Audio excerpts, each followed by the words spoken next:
Hey, it's MK, and today is Friday, so it's Mixed Media Mayhem for today, and this is the sketch, or I should say, layout that we will be lifting today. I have something a little bit different in mind, but I did pull out all of these scraps that I used a couple days ago on a layout, and they were happening to be laying on my desk, so I thought, you know what? Let's use them up, then I don't have to put them away.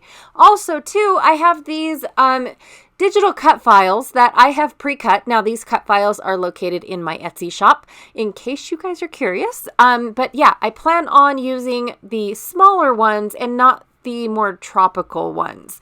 I also have some tree rings that I previously cut out for a fishing layout.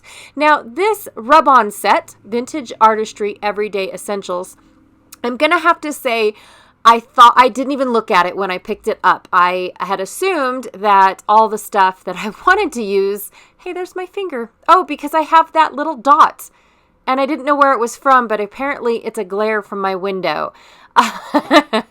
Hey, it's all backstage, right? So what happened was I actually rearranged my whole craft room. And so I'm still trying to play around with the video recording and whatnot. So I will be fixing that little blue diamond here in a bit, but first I wanted to finish sharing with you guys what it is that I am playing with, or that I will be playing with. I also was talking to you guys about the rub-on set, and the everyday set didn't have in it I've already used up 2 sheets and the 2 sheets that I wanted to use. So I had to go in and just get my Artistry Essentials set, and you'll see that later on. I also plan on doing a pocket page and pulling off a few stickers from my Simple Stories vintage, I think it's Vintage Great Escape or something like that, you guys. It's the travel one. No, it's not. It's the hiking one. And then I have this Coordinations cardstock that I picked up at Joann's probably like a million years ago. I can't remember. I was trying to find a name for it, but I couldn't find a name for it. So I'm just showing you guys all the labels in hopes that maybe you can read faster and I can talk. I don't know. But I did take care of that little blue diamond, so hopefully you guys can't see it. And fast forward mode, I planned on scrubbing a little bit with this sanding block. Now, this is a sanding block that I just picked up at my Home Depot, you guys. I don't have a fancy little sanding block, made by some scrapbooker that cost $9 when this one costs 38 cents. Sorry, I don't mean to say that rudely, but that, this is what it is. These little blocks are also in several different grains or grits, I guess is what they're called. So I can get a really fine one, a really coarse one, and then one in between. And so I definitely prefer that a little bit more. Plus, they seem to last a little longer than the little crafty ones. So anyways, I am taking 3 of my gilding waxes. This one happens to be gold, and the next one that I'm going to be using is copper. And the last one that you really can't tell if I even put any on is the bronze. And I was just trying to go from light to dark. I really wanted the gold in there because it has, the layout, I should say, has a dark blue, a light blue, and then a brown. And so since I'm using brown, it just makes sense that I don't add more brown. So I really wanted to stick with the golds, considering I'm putting more vehicles on a layout. These are just, actually it's the same truck that but it's kind of a little bit worn down, a lot worn down. And in the, I don't know what you would call it, but it's almost like a side yard of Bodie. They have all of these vehicles like they were just left there. And truth be told, I'm sitting here thinking that, Bodie's from the 1800s, and I'm looking for that period, but then we go back and we see all these really old vehicles. There's cars and trucks and, mostly trucks, and then bits and pieces of these cars. Like my husband and I were walking through and, hey, look, there's that and there's this, just laying about in a side yard that I can't really say it's somebody's backyard. It's just like a little side yard, not little either. It's huge. we spent most of our time in the yard than we did looking at the houses, in all honesty. And you guys can barely see that I added the bronze, anyways. And then I decided that I wanted a little bit of lighter color to this layout, but I didn't want white. And since they've never came out with, that I have found yet, a cream ink spray, I decided to use my white. And then if I dry brushed it with just a dry paintbrush, I might get that creamy color that I'm looking for, and I'm pretty happy with the results. That's all I did, was just dry brush it to match the rest of the gold and copper and bronze. So now I'm going to take these doilies, and they are going to represent the lacy bits that were used on this layout. Now mine don't look anywhere near, because they're not strips, right? I have to work.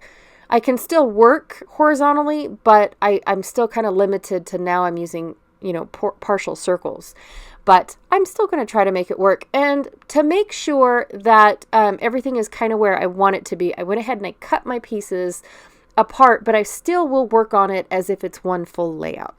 So what made me decide to use this as just a pocket page is because mostly everything is over on the right-hand side, and then you've got a decoration down in the bottom left. Well, that is exactly how I kind of sort of had this particular pocket set up. I had a 6x12 portion on my right with one photo, and then two photos in two of the pockets on the left, and all I had to do was switch the bottom photo up to the top where I had the blank, and now I have a spot for my title per the layout that we are working with. So I thought it worked out perfect. Plus all the scraps that I had laying on the desk were already here. My leaves were already laying on the desk, and then I just had to go fish out the tree rings because I was like, I'm not adding flowers to this, and I kind of sort of, most of my gears, I guess I should start saying, are dimensional, and they're not really, I could get away with one or two in a pocket, but because of how many gears I've actually used throughout my Bodhi pages, I have to say that I have to lighten it up just a little bit. I have to start thinking a little bit more strategically on what I'm going to put on the layouts, because it's starting to get a little chunky, and I definitely don't want it to where I only have 5 pages in an album and then I end up with, 24 albums. Clearly I'm exaggerating, but seriously, that's how it could be if I put everything on a layout that I really wanted to play with. I have to think about it a little bit. All right. So on the other side of one of my 49 and Market pages, I did have this kind of collage-y color. It's kind of, brown and greens and a little bit of peach. And I thought, oh, that's perfect. I'll use that one instead of the aqua color that was on the other side. I have I'm crying. It's my last little strip of cardboard. So I will have to, seek some more out. And then again, that 49 and Market strip, as well as my diamond plate paper that I even tested my ink on. I didn't care. It still matched. So I was okay with it. And I absolutely love the little cluster behind my photo's daughter. I just love how all the papers look like they go together. One of the it's not green. One of the distressed pages, I believe all of these were on the same page, to be honest. I can't remember now, because I'm thinking that behind the other distressed page is the diamond plates. I'll have to take a look. I don't know. Now I'm curious. Inquiring minds want to know. Is it diamond plate? It is. Sorry, I had to go look real quick. It is diamond plate on the other side. So I just flipped it over and used both sides. Why not? It's there, right? And it's so fun that they all coordinate together. So anyways, I'm just trying to figure out and make sure that I have everything going, because I still need to do the doilies, which is, again, replacing the lacy bits, going across. And I'm just going to put them down at the bottom so that way it looks like there's a full doily underneath. But really, I'm that's all I have to play with, which is kind of cool. I actually like how it blends all together, in all honesty. But yeah, these trucks inside Bodie were one of our favorite parts about Bodie.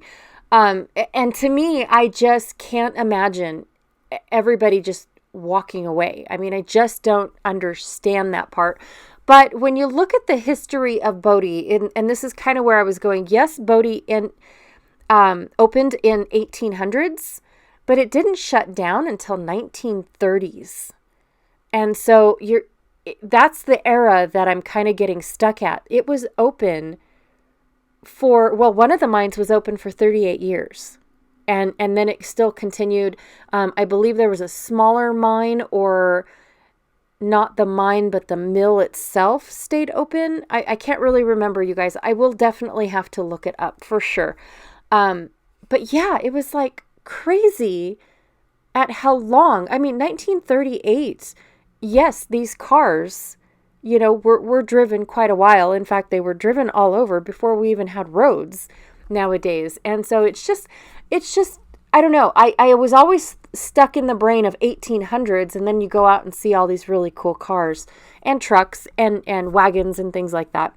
And so I just kind of, sort of got a little bit confused because of the era that I was assuming. But when you look in the windows and the shops and everything else that is available in Bodie, you kind of sort of get that 1900s to 20s feel inside.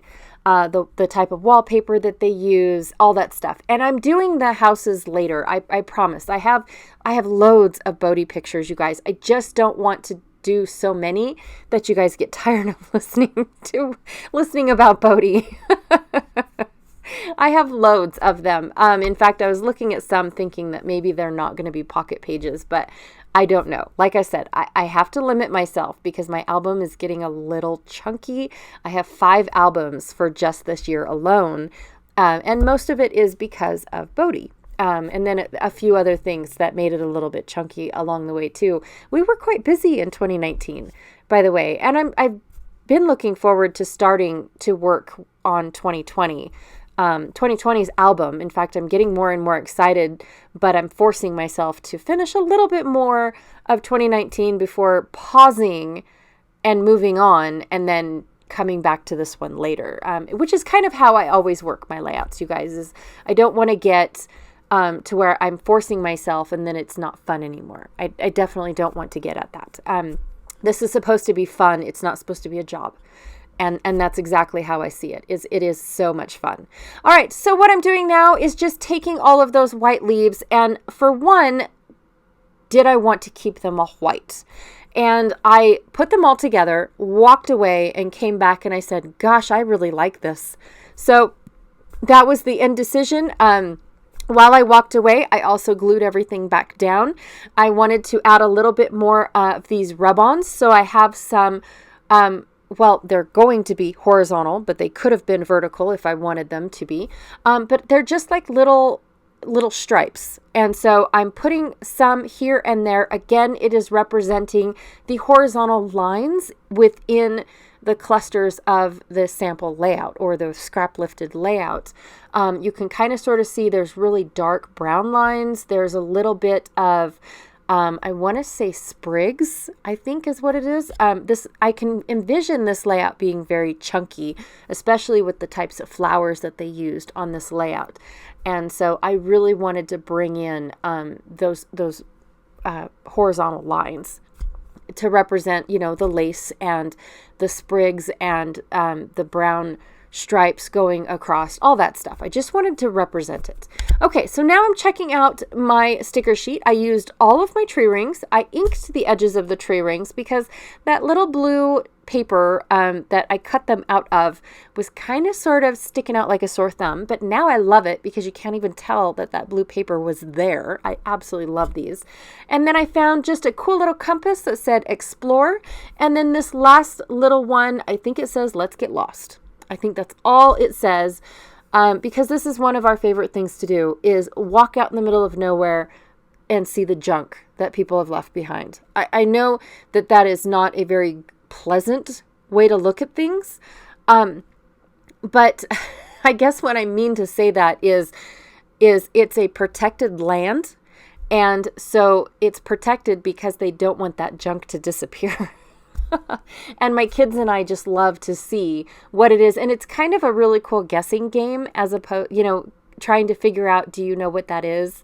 And I just think it's really cool, to be honest. So anyways, here is the finished layout and the close-ups. You can kind of sort of see my mixed media, but it's very faint. The one in the lifted sketch or the lifted layout, my apologies. Oh, feel your soul. I wasn't even close. That's awesome. The one that we lifted from, you could clearly see their inking and how they put the color on the page because of the white background. And I really wanted to use this dark background and try to get that same exact effect. And that is kind of why I went with metallic, because metallics seem to shine up from a darker background. All right, that is all that I have for you guys today. Thank you so much for hanging out with me. Be sure to check out everyone else that is tagging along with Mixed Media Mayhem. We have a few new girls, or people, I apologize. We have a few new people hanging out with us as well, and so I look forward to their contribution. And don't forget to check out the Facebook group where there are lots of other ladies playing along with the sketch that we have posted for today as well. All right. Thank you so much, and I'll check y'all later. Bye.